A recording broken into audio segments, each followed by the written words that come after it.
Hi, I'm your host, Ron Knight. And I'm John Williams III, co-host of the show. Join us for the Entertainment First Podcast every week. It's all about the music and more.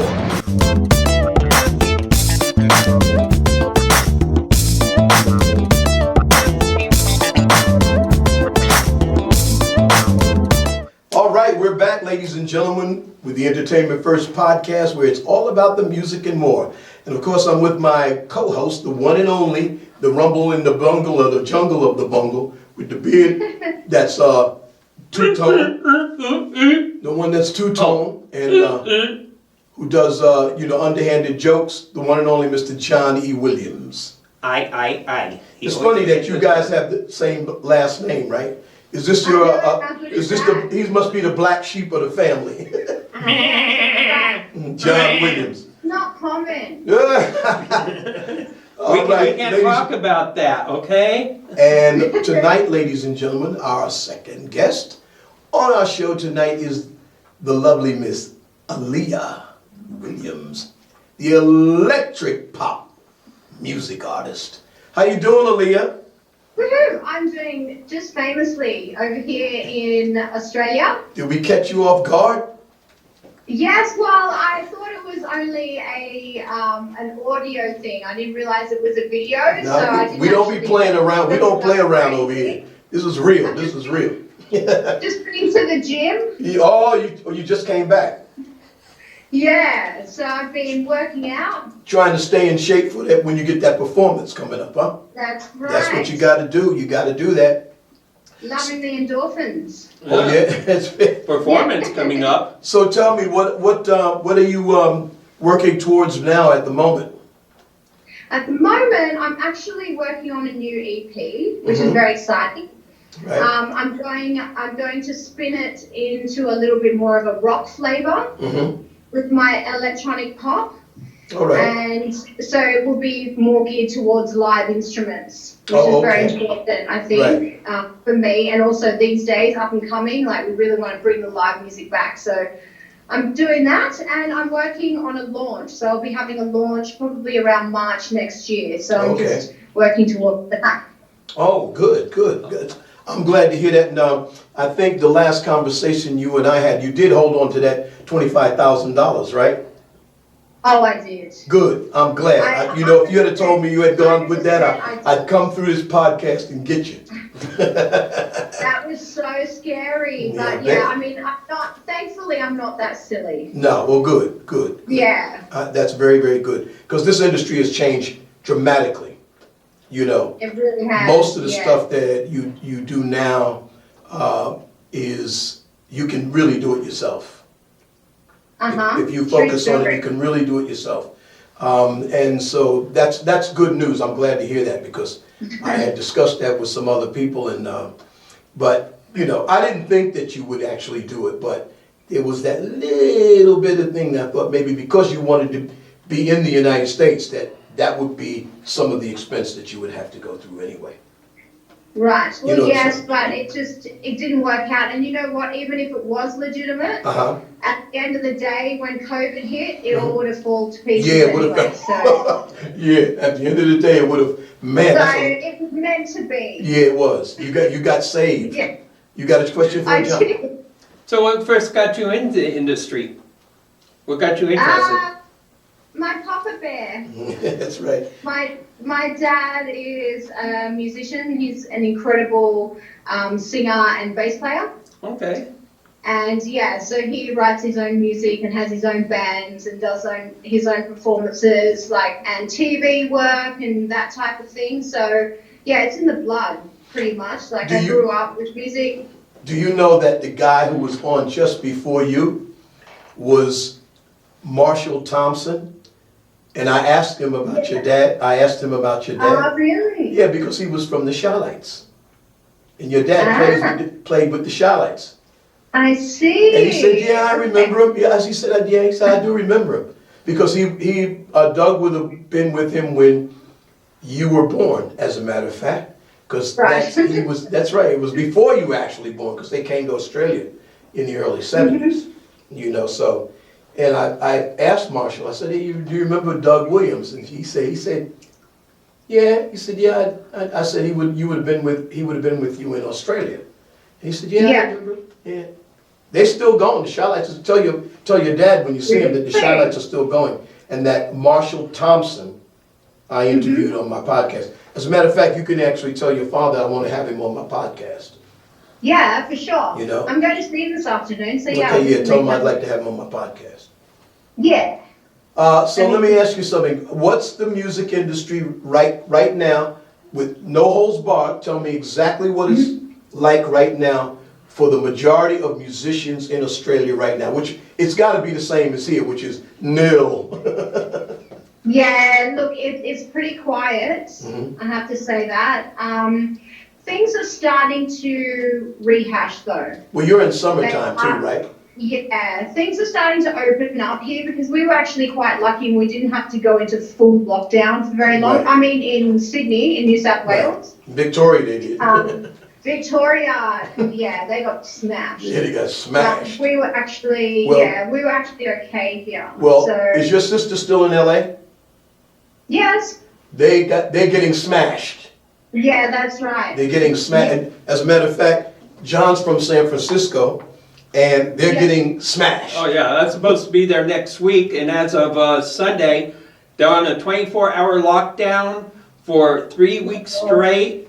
No restaurants could serve, no bars are open, no theater, no nothing. Just essential. That's just painful. That's in San Francisco. Now where I stay at, which I just found out, in San Mateo, which is where San Francisco Airport is, they're open, but everything else in San Francisco is closed. It's closed. Wow. Oh my goodness. So well, you should be thankful that you're there where you are now. Oh yeah, in Las Vegas, we haven't really had any, I mean, there's not a lot of work, and the work that you do get, I can tell you right now, even the Giants that were playing on the Strip, you're basically playing right now for food and drink. Yeah, it's Struggle Street. Yeah, it's Struggle Street right now. It is. But the only thing you can do is prepare. There's a lot of live streaming and that type of thing going on though, which is quite promising. So people are still getting out there, and there's I've been doing a lot of studio work instead, just concentrating on the creative side of things rather than the actual performance side, because you've got to make the most of it, right? Well, the streaming, look, the idea of streaming for me, yes, I get it. Don't get me wrong. But being an old schooler, there's nothing worse than just electronically. It's all right for me and you to talk in a podcast, but and it's all right to have a television show, but when there's no audience, it's like playing football in a big stadium, and you're used to the crowd, and all of a sudden they pump it in. You know what I mean? It's just, I mean, I look, that's just my opinion, but it's terrible. It's terrible. I definitely prefer the live. Yeah, I do too. Absolutely. You don't get the same energy or interaction. No, you don't. You just don't. Live stream. So, what are you thinking about going forward? I mean, so what's your plans going forward? Well, I'm going to do this launch. I'm going to release at least a couple of singles from the EP. And then, well, the goal is to get a distribution deal. Right. That's some description. So I can start getting a large following of people to start buying my music, which will enable me to create more music. I got a little bit, because you and I have known each other. I've known you since you was a little kid. A baby. Yes. Yes, and I've got it. If nobody's telling you this, I'm going to tell it to you because I think it'll help you out. Because you're one of the few people I know who at least keeps trying to do what they are focused on. Yeah. If I were you right now, I wouldn't worry about distribution, and I'll tell you why. Here's what I've been doing a lot of research, and because you have certain platforms, that is your distribution. It's low cost. You don't have to do anything. You can build your own. Look, I just read some statistics of people who are making and this is for real, who are making sometimes in 6 months, because they focus on what they got to do on media platforms, building their YouTube channels, building their Facebook channels, and getting people on their Instagram to follow them. And I'm telling you, the figures are phenomenal. 1.6 million in 6 months. 2 million in 6 months. Because when you do a distribution deal with a company, a lot of times when you do that distribution deal, you don't have any way of really tracking what you're actually selling. And trust me, my stuff is on those platforms, but I can't track it. And I have some money in the accounts, right? But I still cannot track my own stuff. But as soon as you do it on your own, this is why the greatest opportunity is here now for everybody that is really savvy about the social media platforms. All of this can be done right in your house, and you never have to worry about an agent. So I know you want distribution. I wanted it too. But after I found out how things are going with distribution in these companies, most of them want you to pay for the distribution. In other words, here's $25,000. Like, I'll give you an example. You know how Walmart, you go into Walmart or you go into one of the big market stores like Woolies? Yeah. And you find a nice product that you like. Yeah. And then you go back 2 months later and that product's not on the shelf. The reason that happens is because of distribution. As soon as they find out that as soon as they find a product that sells more than yours, they move yours off the shelf and put the new one in. Right.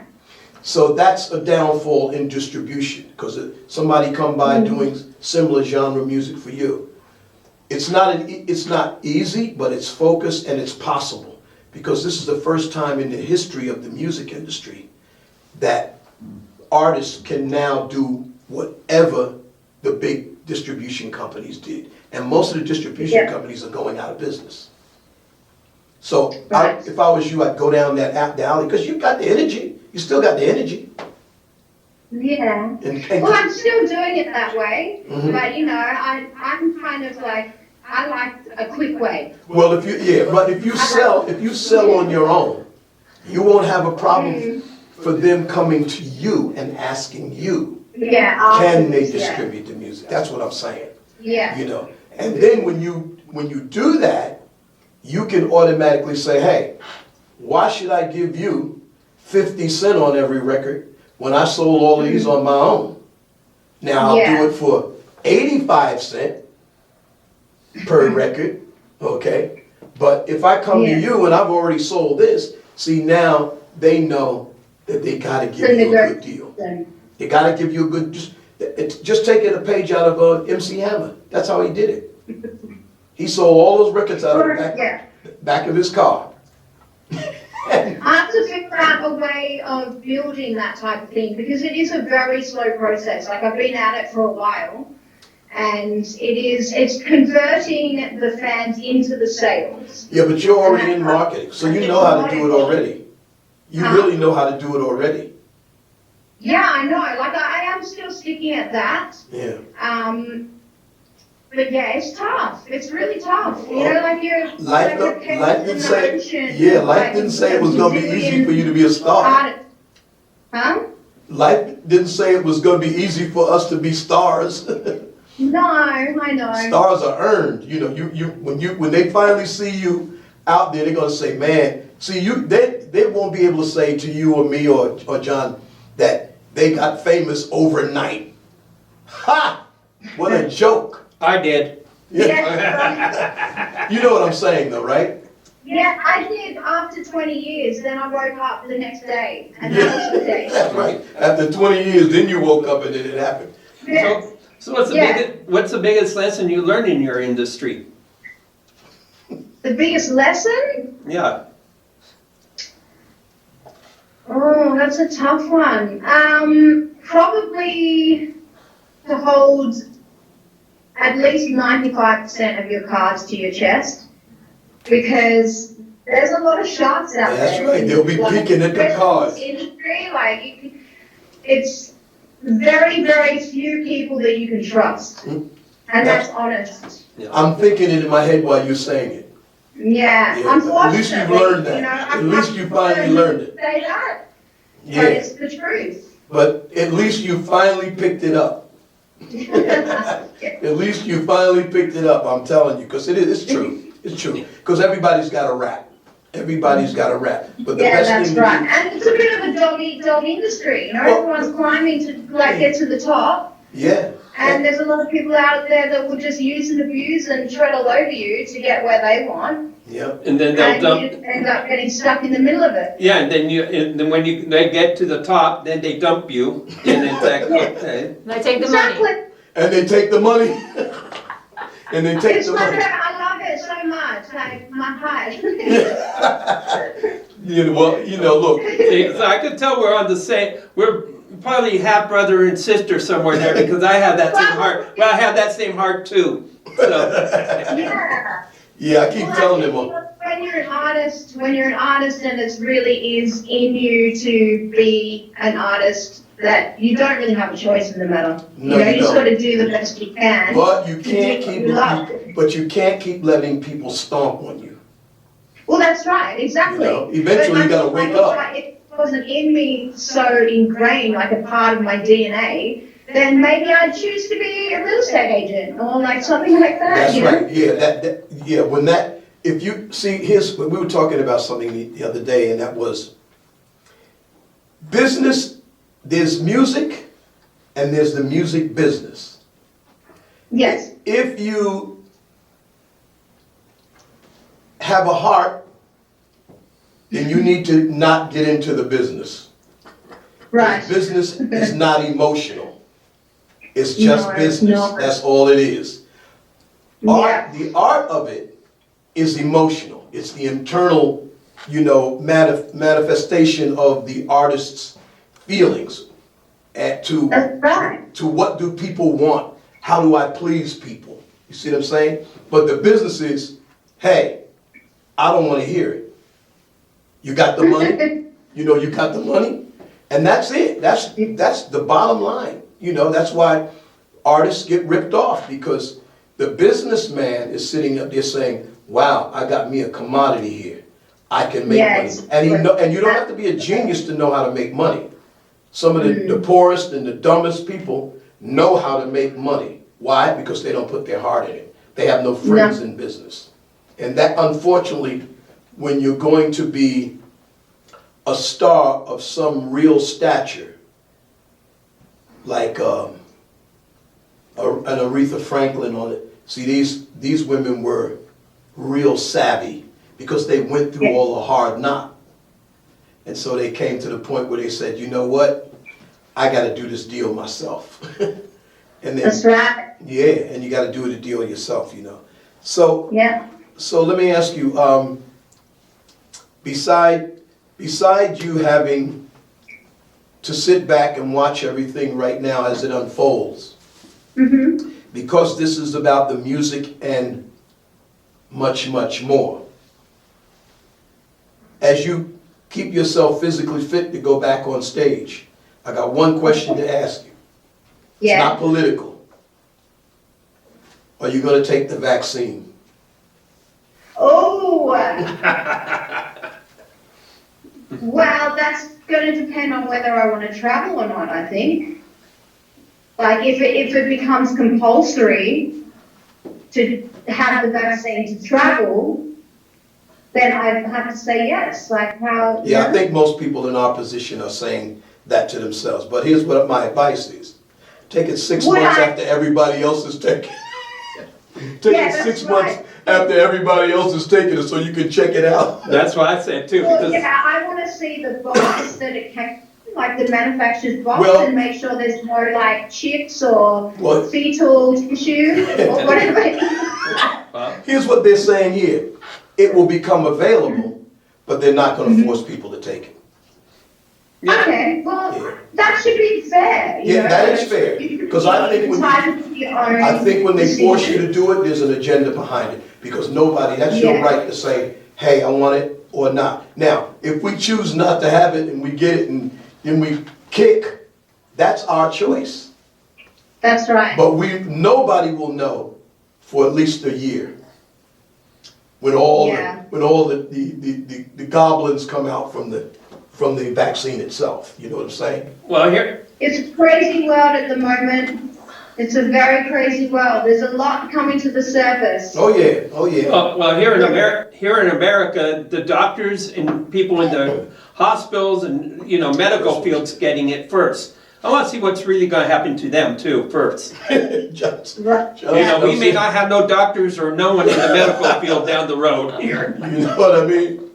They will have all jobs. Ladies and gentlemen, you've been listening to the Entertainment First Podcast, and our special guest tonight was the one and only Electro Pop Music Artist, one and only, my friend, Alia.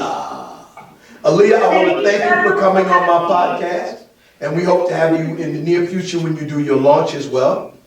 And you know me, I'm going to promote you around the world as much as I can.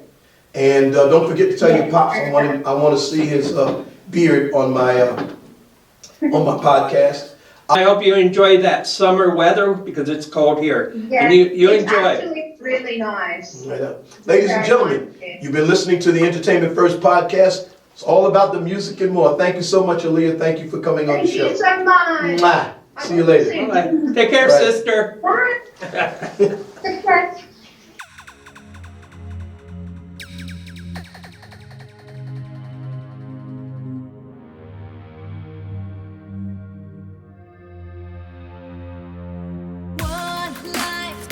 Be replaced. I'm glad I learned to face my enemies. Oh no,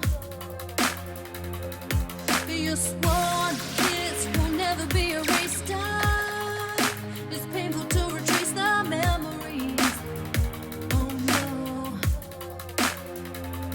looking through the silence, wonder if we. 'Cause I'm always wanting more than you believe. It's over today.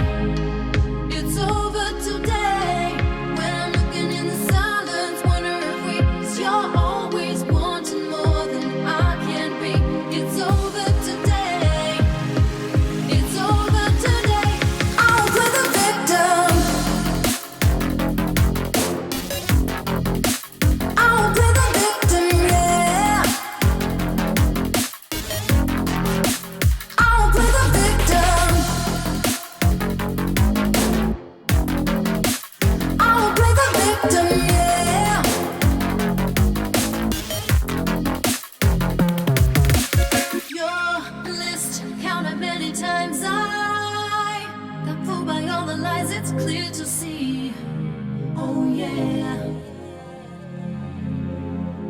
We'll miss the look upon your face. I gave up on the chase of losing me, oh yeah.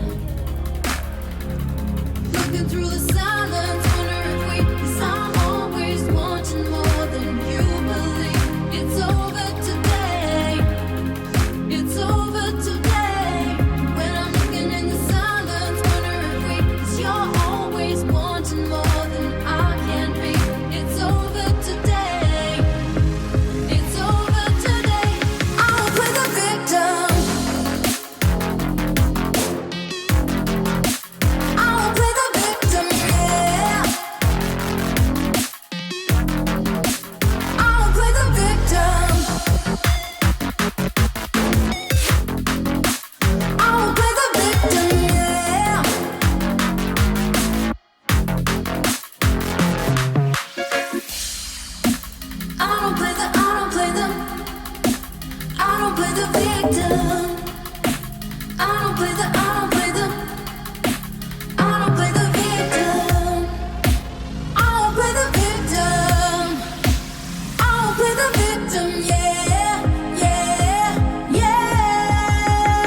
I don't play